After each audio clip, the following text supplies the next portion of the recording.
ଜାତୀୟ ଶିକ୍ଷାନୀତି ଓ ନିଟ୍ ପ୍ରଶ୍ନପତ୍ର ଲିକ୍ ନେଇ କୋରାପୁଟରେ ପ୍ରତିବାଦ କେନ୍ଦ୍ର ଶିକ୍ଷାମନ୍ତ୍ରୀଙ୍କ ଇସ୍ତଫା ଦାବି। ଜାତୀୟ ଶିକ୍ଷାନୀତି ଏନ୍ଇପି ଓ ନିଟ୍ ପ୍ରଶ୍ନପତ୍ର ଲିକ୍ ଘଟଣାକୁ ନେଇ ସୋମବାର କୋରାପୁଟ ସହରରେ ଏକ ପ୍ରତିବାଦ ସଭା ଅନୁଷ୍ଠିତ ହୋଇଛି। ସ୍ଥାନୀୟ ଉପଜିଲ୍ଲାପାଳ କାର୍ଯ୍ୟାଳୟ ଛକ ନିକଟରେ ଆଇନଜୀବୀ ବିବେକ ରଞ୍ଜନ ସେଠୀଙ୍କ ନେତୃତ୍ୱରେ ବହୁ ଯୁବକ, ଛାତ୍ରଛାତ୍ରୀ, ସମାଜସେବୀ ଓ ସଚେତନ ନାଗରିକ ଏକତ୍ରିତ ହୋଇ ପ୍ରତିବାଦ କରିଥିଲେ। ପ୍ରତିବାଦକାରୀମାନେ କହିଥିଲେ ଯେ ନିଟ୍ ପ୍ରଶ୍ନପତ୍ର ଲିକ୍ ଭଳି ଘଟଣା ଲକ୍ଷ ଲକ୍ଷ ପରିଶ୍ରମୀ ଛାତ୍ରଛାତ୍ରୀଙ୍କ ଭବିଷ୍ୟତକୁ ପ୍ରଭାବିତ କରିଛି ଏବଂ ପରୀକ୍ଷା ବ୍ୟବସ୍ଥାର ସ୍ୱଚ୍ଛତା ଓ ବିଶ୍ୱସନୀୟତା ଉପରେ ପ୍ରଶ୍ନ ଉଠାଇଛି। ସେମାନେ ଜାତୀୟ ଶିକ୍ଷାନୀତି ଉପରେ ସରକାର ସମସ୍ତ ପକ୍ଷର ମତାମତକୁ ଗୁରୁତ୍ୱ ଦେଇ ଖୋଲା ଆଲୋଚନା କରିବାକୁ ଦାବି କରିଥିଲେ। ପ୍ରତିବାଦ ସମୟରେ ନିଟ୍ ପ୍ରଶ୍ନପତ୍ର ଲିକ୍ ଘଟଣାର ନିରପେକ୍ଷ ତଦନ୍ତ, ଦୋଷୀଙ୍କ ବିରୋଧରେ କଠୋର କାର୍ଯ୍ୟାନୁଷ୍ଠାନ ଓ ନୈତିକ ଦାୟିତ୍ୱ ଗ୍ରହଣ କରି କେନ୍ଦ୍ର ଶିକ୍ଷାମନ୍ତ୍ରୀଙ୍କ ଇସ୍ତଫା ଦାବି କରାଯାଇଥିଲା। ବକ୍ତାମାନେ କହିଥିଲେ ଯେ ଶିକ୍ଷା ବ୍ୟବସ୍ଥା ସ୍ୱଚ୍ଛତା, ସମାନ ସୁଯୋଗ ଓ ଯୋଗ୍ୟତା ଆଧାରରେ ପରିଚାଳିତ ହେବା ଆବଶ୍ୟକ। ପରେ ପ୍ରତିବାଦକାରୀମାନେ ଉପଜିଲ୍ଲାପାଳଙ୍କ ମାଧ୍ୟମରେ ରାଷ୍ଟ୍ରପତିଙ୍କ ଉଦ୍ଦେଶ୍ୟରେ ଏକ ଦାବିପତ୍ର ପ୍ରଦାନ କରିଥିଲେ।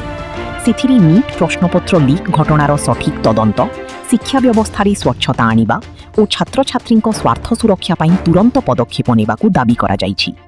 ସମଗ୍ର କାର୍ଯ୍ୟକ୍ରମ ଶାନ୍ତିପୂର୍ଣ୍ଣ ଭାବେ ସମାପ୍ତ ହୋଇଥିଲା। ବର୍ତ୍ତମାନ ଦେଶବ୍ୟାପୀ ନିଟ୍ ପରୀକ୍ଷାର ଯେଉଁ ପ୍ରଶ୍ନପତ୍ର ଲିକ୍ ହେଲା ଆଉ ଓଡ଼ିଶାରେ ହେଉଛି ଆମର ପାଠ୍ୟପୁସ୍ତକରେ ହେଉଛି 2000 ଊର୍ଦ୍ଧ୍ୱ ଭୁଲ ହେବା ଏବଂ ଶିକ୍ଷା ବ୍ୟବସ୍ଥାକୁ ନଷ୍ଟ କରିବା ଯେଉଁ ଚକ୍ରାନ୍ତ ବିରୁଦ୍ଧରେ ଦେଶବ୍ୟାପୀ ହେଉଛି ଆନ୍ଦୋଳନ ଚାଲିଛି।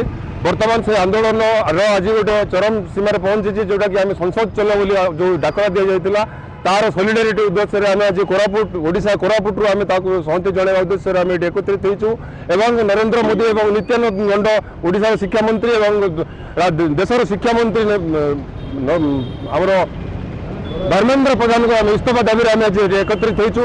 ଶିକ୍ଷା ବ୍ୟବସ୍ଥା ଯେଉଁ ପ୍ରକାର ଧ୍ୱଂସ କରାଯାଇଛି ଆଉ ବର୍ତ୍ତମାନ ରାଷ୍ଟ୍ରୀୟ ପରୀକ୍ଷଣ ସଂସ୍ଥା ଯେଉଁ କରାଯାଇଛି ଏନ୍ଟିଏ, ସେଥିରେ ସେମାନଙ୍କର ହେଉଛି ହସ୍ତକ୍ଷେପ ରହିଛି। ସେଥିରେ ସେହି ହସ୍ତକ୍ଷେପକୁ ବାତିଲ କରାଯାଉ, ଶିକ୍ଷାନୀତି ମଧ୍ୟ ଖାରିଜ କରାଯାଉ ଆଉ ବର୍ତ୍ତମାନ ଯେଉଁ ନିଟ୍ ଯାହା କରାଯାଇଛି ତାକୁ ନିଷେଧ କରାଯାଉ ଆଉ ନୂଆରେ ଯେଉଁ ନିଟ୍ କରିବାର ଯେଉଁ ସେମାନେ ରିନିଟ୍ ଏକ୍ଜାମିନେସନ୍ କରୁଛନ୍ତି ସେଟା ହେଉଛି ଆମକୁ ଗୋଟେ ଲଲିପପ୍ ଭୁଆ ବୁତେଲା ବେଳେ ଯେଉଁ ବ୍ୟବହାର କରୁଛନ୍ତି ସେଟାକୁ ମଧ୍ୟ ବନ୍ଦ କରାଯାଉ ଆଉ ବର୍ତ୍ତମାନ ରାଜ୍ୟ ସରକାର ହେଉ ଦେଶ ସରକାର ହେଉ ଯେଉଁ 21ଟା ପିଲା ନିଟ୍ ରହୁଛି ଲିକ୍ ଏପରି ହେଉଛି ତାଙ୍କର ଦେହାନ୍ତ ହେଇଛି, ସେମାନେ ସୁଇସାଇଡ୍ କରିଛନ୍ତି, ତାର ମଧ୍ୟ ଜବାବ ଦେବା ପାଇଁ ସେମାନେ ଦିଅନ୍ତୁ।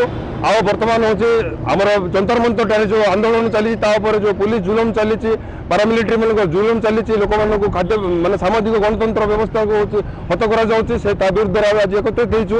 ତେଣୁ ସରକାରଙ୍କୁ ଆମେ ଆଜି କୋରାପୁଟ ମାଟିରେ ହେଉଛି ମେସେଜ ଦେବା ପାଇଁ ଚାହୁଁଛୁ ଯେ ଆମେ ସଂସଦ ଚାଲ ଆନ୍ଦୋଳନରେ ଯଦି ଆମେ ପହଞ୍ଚି ପାରିବୁ ଆମେ ସେ ଆନ୍ଦୋଳନର ଗୋଟେ ଭାଗ କାଲି ସକାଳେ ଯଦି ଆନ୍ଦୋଳନ ଯଦି ତାର କୌଣସି ତାର ଯଦି ଉଗ୍ର ରୂପ ନେବ ଆମେ ସେଥିରେ ମଧ୍ୟ ଆମେ ଅଂଶଗ୍ରହଣ କରିବୁ, ରାଜରାସ୍ତାକୁ ଓହ୍ଲାଇବୁ ଏବଂ ପାର୍ଲାମେଣ୍ଟ ପର୍ଯ୍ୟନ୍ତ ମଧ୍ୟ ଆମେ ଯିବା ପାଇଁ ରାଜି ଅଛୁ। ବ୍ୟୁରୋ ରିପୋର୍ଟ, କେବିକେ ଦର୍ପଣ।